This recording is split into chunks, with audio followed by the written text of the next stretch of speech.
Well, good morning and welcome to Living Beyond Limits. You all in this room know that I'm Reverend Jennifer Spear. We are a part of Centers for Spiritual Living. Welcome. And those of you who are joining us online, I welcome you to our service online. And so let's begin the service today by reading our mission statement that's on the front of your bulletin. We are a sanctuary where people can discover and reveal the presence of God within their own being and experience their oneness with all life. Through the realization of this inner presence of love and peace, we give way to the evolutionary impulse of the divine and become a beneficial presence in the world. So that's what we're doing here, is we are awakening to that inner presence. That inner presence of the divine that is the only power, the only presence, the only life, the one intelligence and peace and love and wholeness and goodness that exists within us because it is our own divine nature. It is that which we have come from, and it is that which we are representatives of, and it is actually the core essence of who we are. And so we come here to remember, to feel once again through the words that are spoken and the songs that are sung, oh yes, this is who I am and what I am. Because as we awaken to our own power and the presence of peace within us and the activity of love that is always available and lives within us, then we have access to those things. And as when we have access to them, then we can bring that into the world, and it changes a conversation. It changes a relationship. It changes the way we interact with other people in the world. And because we are connected to everyone and everything, not only does it change that conversation, but it actually kind of ripples out and affects the whole. That is part of our spiritual evolution and our growth and our remembering. And so I thank every single one of you for walking this path, for bringing that presence into this world in a way that is beneficial, in a way that is loving and kind and generous and makes a difference. Thank you for that. And so on platform with me today is David Conant, our practitioner. He's going to lead us in an evocation and do a contemplative reading for us. And Joy Janes is going to be leading us in singing the song, I Open Up. The words will be up on the wall. You feel free to sing along or just take it in and rest in that music, but to allow that to help you slow down a little bit and become centered in your own beingness.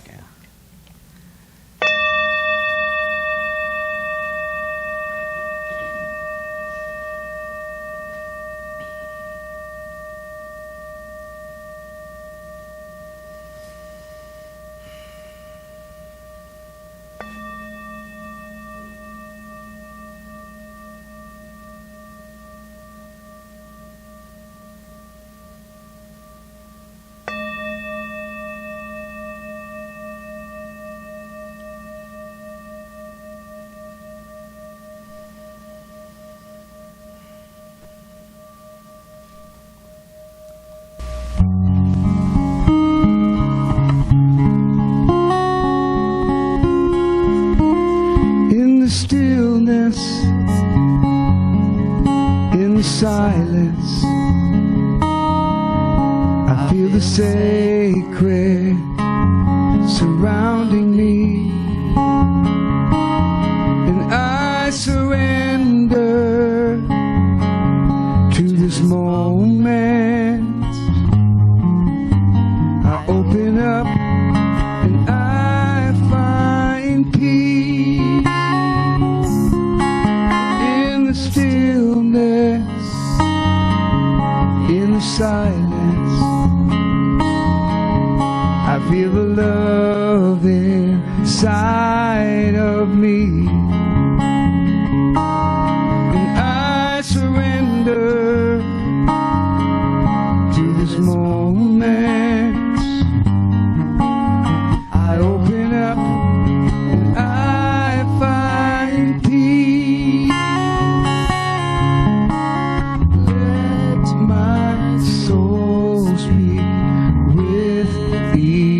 Heartbeat, every breath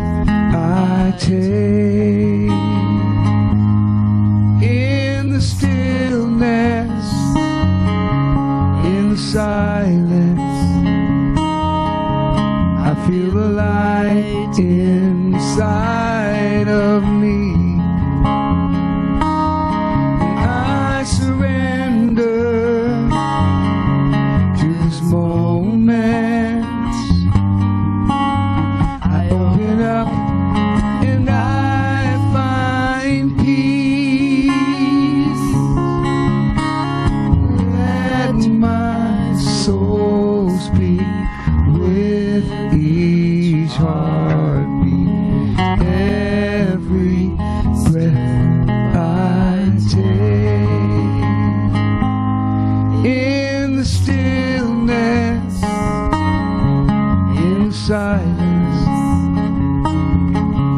I feel spirit surrounding me, and I surrender to this moment. I open up and I find peace. I open up and I find me.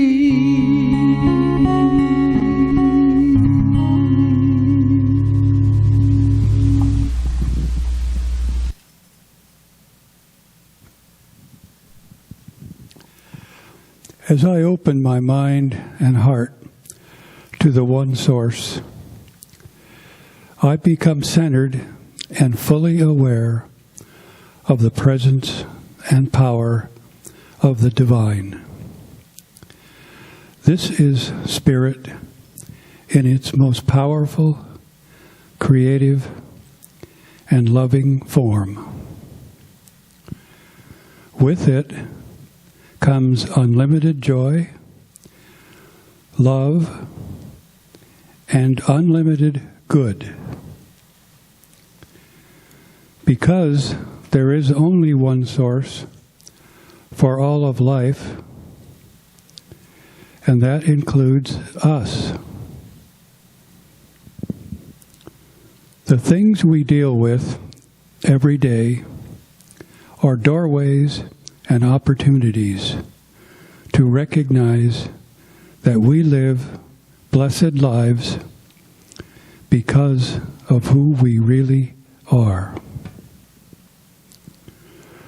The good I am affirming today flows from Spirit, through Living Beyond Limits, from Reverend Jennifer, and directly into our lives. I bless Reverend Jennifer. I bless Joy. I bless all spiritual paths. And I bless everyone here. And I bless this service. And so it is. Good morning.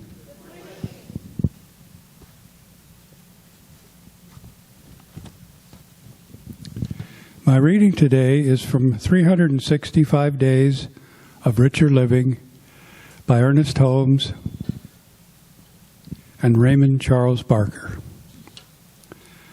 Our mental attitudes are our most precious, priceless possessions. And the deep issues of our thought can make or unmake us. We should realize that our world is of God, and its essential nature is good. That which seemingly opposes us in the world can be overcome and dissolved by right thinking if our motives are right. This universe is our field of opportunities. It is the great laboratory in which we, who know the power of mind, can work miracles. To look out on our world and expect only good from it is true and sacred living. The intelligence that created us requires our cooperation with the laws of right thinking based on right motives. I behold my world today as the expression of God's intelligence. Everywhere I walk this day, I walk in the presence of good. Everyone I meet today is the incarnation of Spirit. I joyously cooperate with the Spirit in every man. I look out upon my world as God does and call it good. And so it is.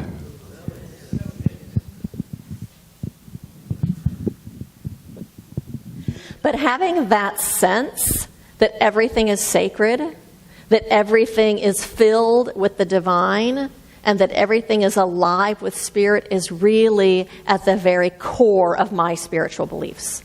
And not only is it just at the core of my spiritual beliefs, but it is really at the core of my spiritual practice. Because one of the main aspects of my spiritual practice is actually doing that. Seeing the divine within all people and within all things, within all situations and all activities and all circumstances. That is my spiritual practice. And when I do that, it makes me feel connected. It makes me feel part of the whole and part of the one, as we all are. It is also my very favorite principle, I think, that Centers for Spiritual Living teaches, or of religious science, that infinite one is within and through everything. That infinite one expresses itself in, through, and as everything that is in form, rather than a man-God that is out, separate and apart and distinct from life and from human beings and from everything that exists. That instead, that presence, the presence of the all-good, the presence of the creative intelligence, that infinite potentiality is everywhere present. That is what I love about this philosophy. And so holding that perspective that everything is sacred, that everything is filled with the divine and everything is alive with Spirit, means then, for instance, when I go out into my backyard and I see a lizard laying on a rock in the sun, or a lizard scampering across the pathway. We have lots of baby lizards in my yard right now. This is the time that they're born. It means that when I see one of those lizards, I can actually feel reverence for it. That I actually see it as part of life and as part of the whole, as part of this family of beingness that we all are on this planet.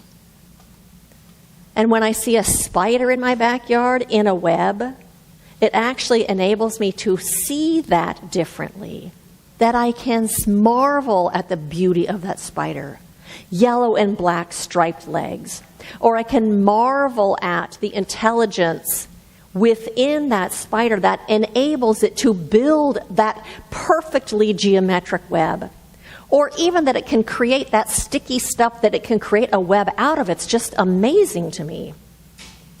Or I can put my feet in the water in my backyard, or put my feet in a stream, and that I can marvel just at the miracle of water.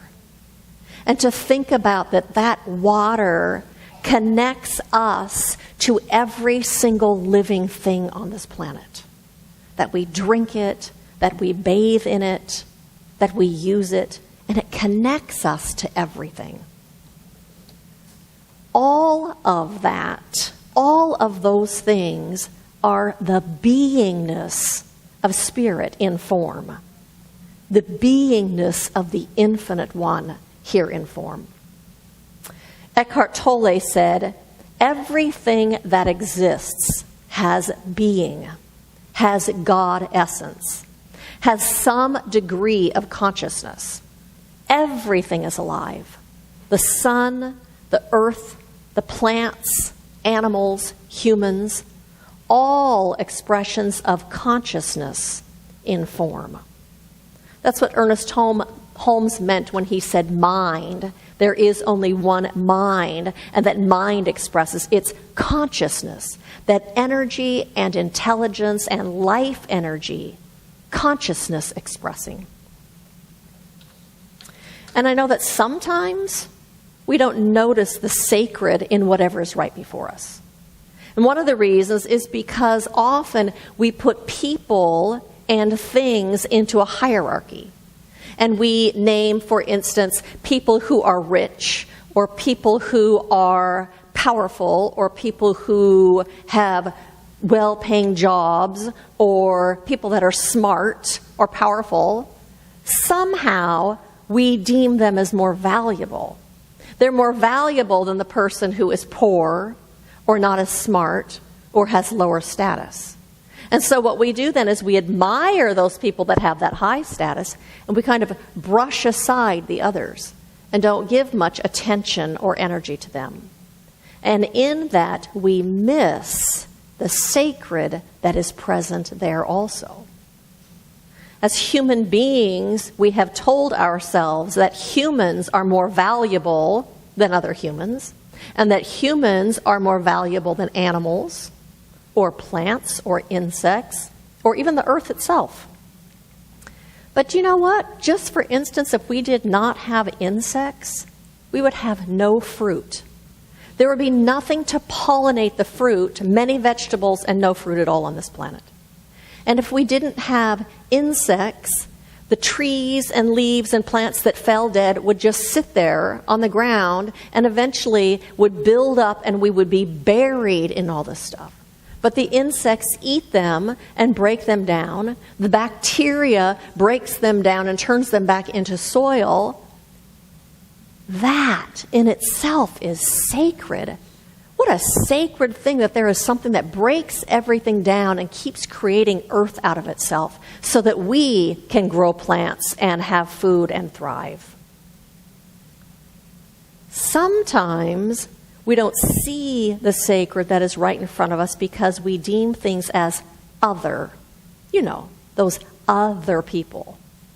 Or we see wildlife, or reptiles, or spiders, or even nature as other. It's other than us. And sometimes when something is other, then we deem it as scary. And if we see something as scary, certainly we see it as less sacred than something that isn't scary. So I have a question. This is just like a side note. Why are people afraid of those green beetles? You know those green beetles that are out right now? Have you ever stopped and looked at how beautiful they are? And do you know they don't bite? They can't even bite you. And I think it's fascinating that people are afraid of them. I invite you. They do eat Joyce figs. They get in your hair. That is the one thing they do. They fly slowly and they get in your hair, and you have to pick them out of your hair if they land in your hair. It's exactly it. And really, mostly, I think we don't notice the sacred or see the sacred that's in the world because we are so much in our heads. And we're so much in our heads that we aren't in the moment. We aren't present with what's right before us. Instead, we're worrying about something, the past or the future, or we're planning for the future, and we're not even present to what is right in front of us. And the last thing, the reason we don't notice what the sacred is that's right in front of us, we don't see it, is simply because we forget. We forget that the sacred is within everything. We forget to even look for it. Eckhart Tolle said, "We depend on nature not only for our physical survival, we also need nature to show us the way home, the way out of the prison of our minds. When we get lost in doing, thinking, remembering, anticipating, lost in a maze of complexity and in a world of problems. We have forgotten what plants and animals still know. We have forgotten how to be still, to be ourselves, to be where we are, here and now. To bring your attention to a stone, a tree, or an animal does not mean to think about it, but to simply perceive it, to hold it in your awareness. Something of its essence then transmits itself to you. You can sense how still it is. And in doing so, that same stillness arises within you. You sense how deeply it rests in being, completely at one with what it is, and here it is. In realizing this, you too come to a place of deep rest within yourself. Bring awareness to the many subtle sounds of nature, the rustling of leaves in the wind, raindrops falling, the humming of an insect, the first bird song at dawn. Give yourself completely to the act of listening. Beyond the sounds, there is something greater, a sacredness that cannot be understood by thought. When you perceive nature only through the mind, through thinking, you cannot sense its aliveness, its beingness. You see the form only and are unaware of the life within the form, the sacred itself.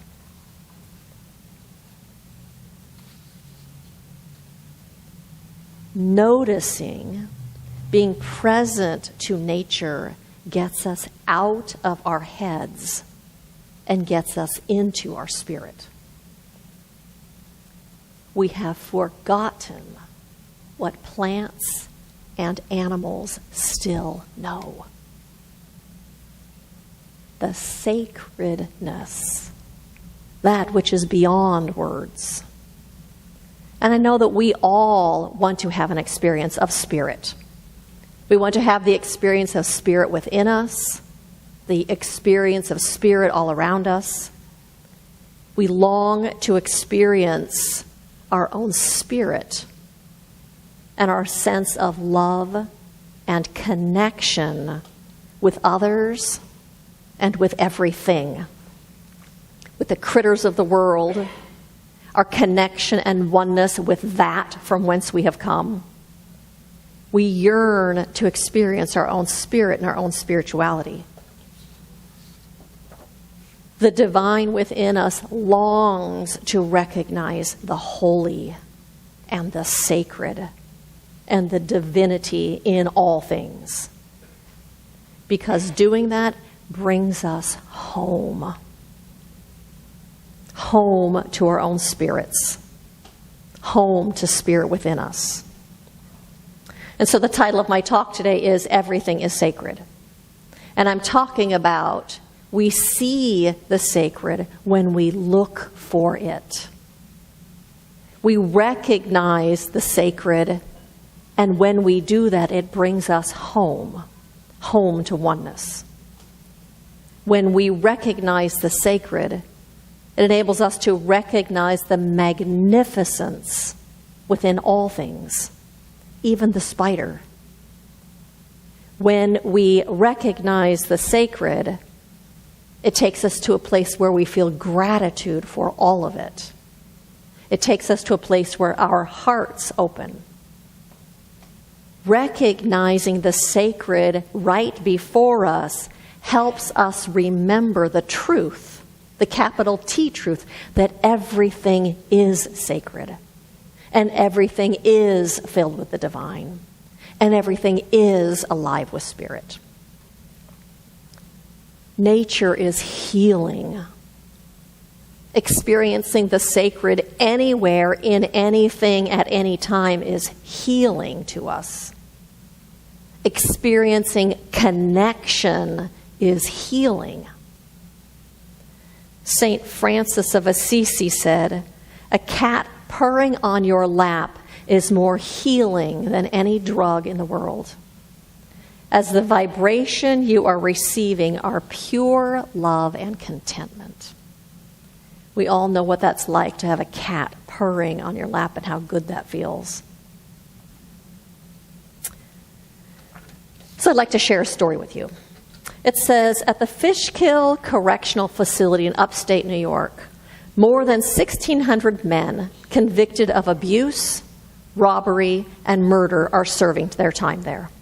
A groundbreaking program called Puppies Behind Bars is transforming these offenders. Inmates are given 8-week-old puppies and taught to train them to become service dogs for the disabled, including wounded soldiers. The puppies and prisoners are together 24 hours a day. In return, the puppies give the prisoners something many of them have never experienced before: unconditional love. Quote, I really had no regards for other people. It was always me, me, me. Joining this program helped me have a sense of pride again. To know that by nurturing and raising these dogs to their fullest potential, that I could give back. Roberto is an inmate whose life has been changed by the program. Convicted of second-degree murder, Roberto has been in prison since he was 17. I'm now 33 years old, he says. I wish I could turn back the hands of time for the hurt and the pain that I've caused so many people, especially my victim's family. Roberto was chosen for Puppies Behind Bars and immediately bonded with his yellow lab, Frankie. From the moment I got her, it was amazing, he says. There were some beautiful moments in here that I shared with my puppy. Eventually, Frankie had to move on, and Roberto had to say goodbye. The first night without Frankie, I have to say, was a long night, he said. Since leaving Roberto, Frankie the Yellow Lab has become a lifeline for Sergeant Alan Hill, who suffers from traumatic brain injury and severe combat-related post-traumatic stress disorder after he was hit by a roadside bomb in Iraq. Frankie helps Sergeant Hill overcome his paralyzing, violent flashbacks by kissing his face. After a few months together, Sergeant Hill and Frankie return to Fishkill to meet Roberto. When Frankie sees Roberto, he takes off running. She looks so beautiful, Roberto says. Sergeant Hill thanks Roberto for all that he's done. Frankie has been there for me. She's been my rock when I've needed help. She's been my rock when I've needed her to help me out with a flashback or a nightmare. I can do things that for a year and a half I couldn't do. Roberto is moved. This is an overwhelming feeling, and to see you is breathtaking, he says, and to see what Frankie has done in your life.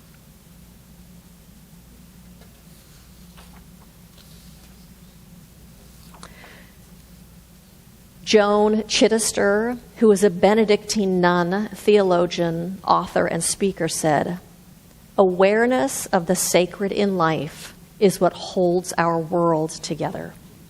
And lack of awareness of the sacred is what is tearing it apart.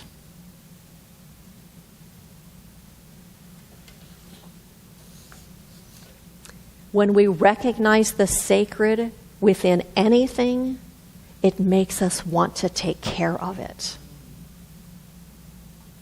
When we recognize, for instance, the sacredness of this planet, it makes us want to take care of the oceans and the rivers and the lakes. It makes us want to recycle and take care of the things that we get from the earth.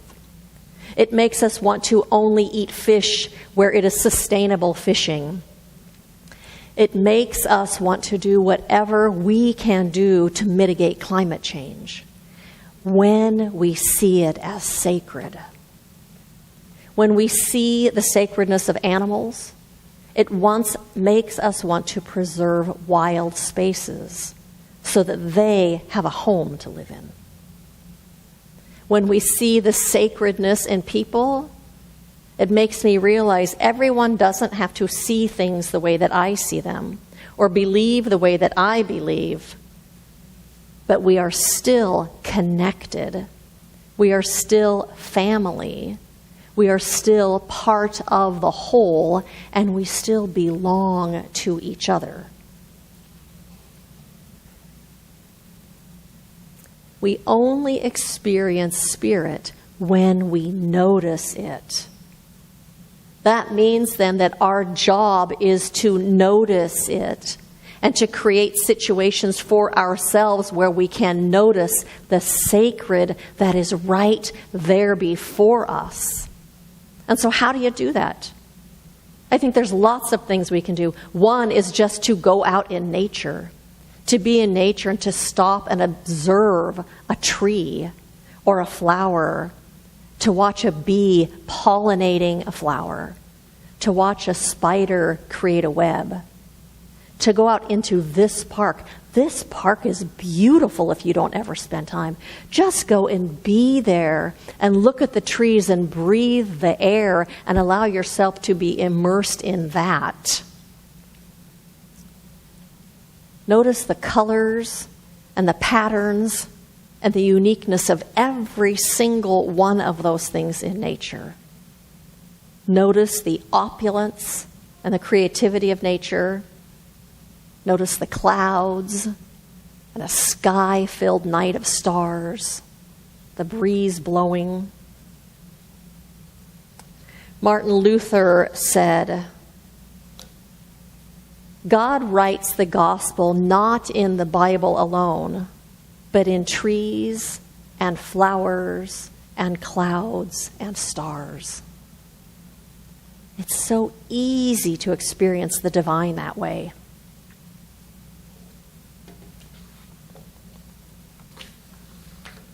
And so remember that you are part of the whole, part of the oneness of life, that you are one thread in this tapestry of life, all woven together out of that infinite one.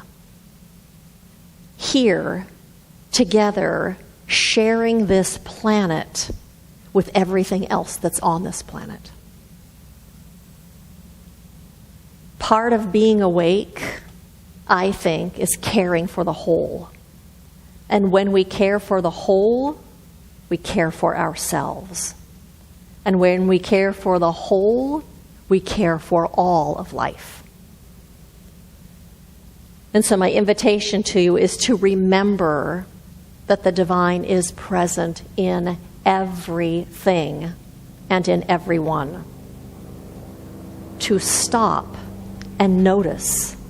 Notice the divine in whatever is before you. And as you notice the divine in whatever it is before you, as you do that, to notice, do you feel a connection then with that thing, with that person, with whatever it is that you're noticing?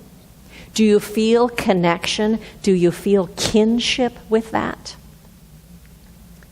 And from there, you may see that everything is sacred, and that everything is filled with the divine, and that everything is alive with spirit. And as you do that, you automatically will act as a beneficial presence in this world.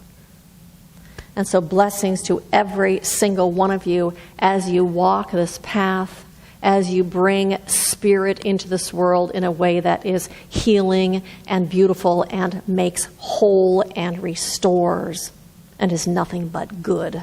So blessings to all of you.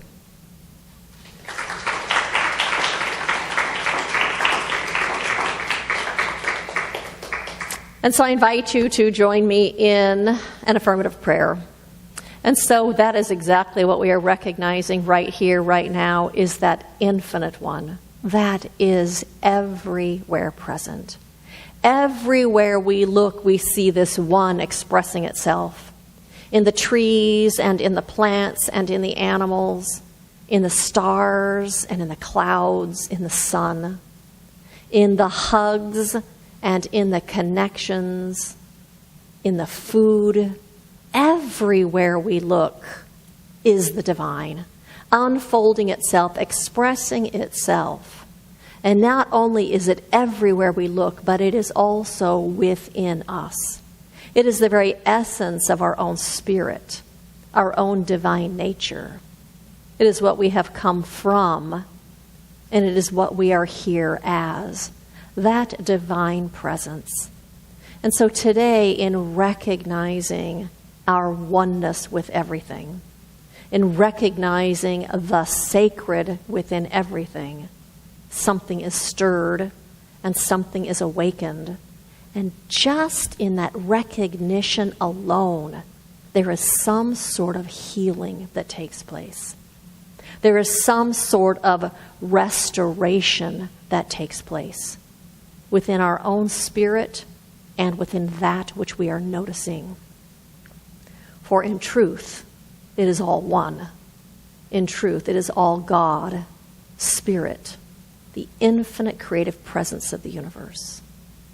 And so today we walk in that light and as that light.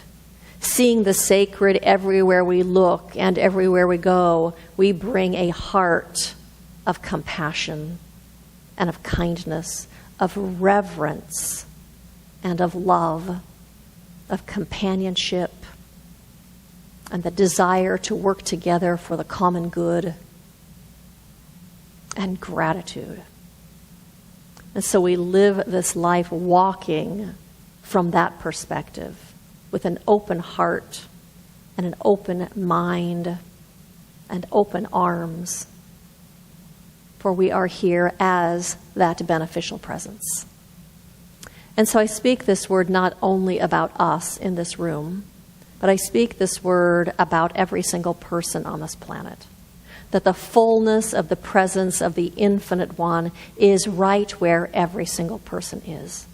And that right now it is unfolding itself to meet the need of every single need on this planet. Whether it be an answer or a solution, whether it be a creative idea or food or nurturance or love or companionship, whatever that need might be, it is being met right now because the infinite that is indeed infinite is right there. And it unfolds itself as the meeting of that need. I speak this word knowing that the intelligence, the wisdom, the love of God is unfolding through every single politician. An awakening happening on this planet. An awakening of truth, of connection, of oneness, and of the good that lives within each person.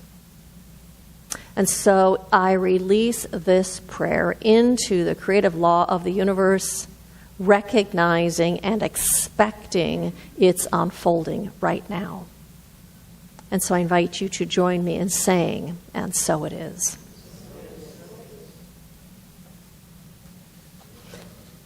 We don't have another song, so that means then it's time for our affirmation.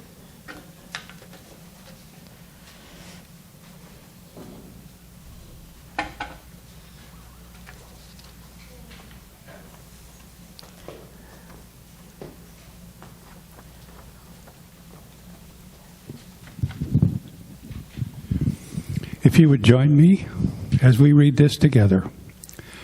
Today, I notice that the divine is within everything. I stop and look and see the sacred everywhere. I feel my connection and kinship with all.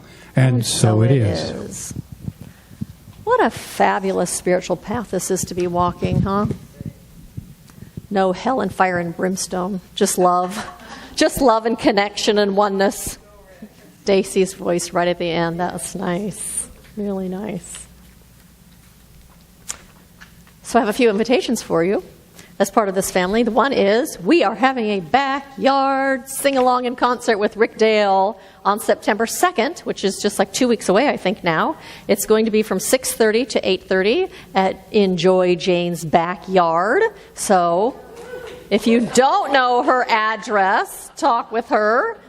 Your fee for attending this concert is to either bring an appetizer or a dessert to share. So it's actually not going to be a fundraiser. It's going to be a get-together so we can spend some quality time with each other and just hang out. Inviting you again to join Meetup and to say that you're coming, to follow us on Facebook, and to share those videos when they show up in your feed. Share them. And we have a sign-up sheet in the back to join one of our teams if you'd like to be a greeter or an usher or to do in-reach or outreach or to bring coffee. and that we have support after church. Our practitioners are available to support you in prayer. We have a Ministry of Prayer box. You can fill out a request. We'll support you during the week, and we have prayer shawls. If you'd like to take one of those home with you, you are invited to do that.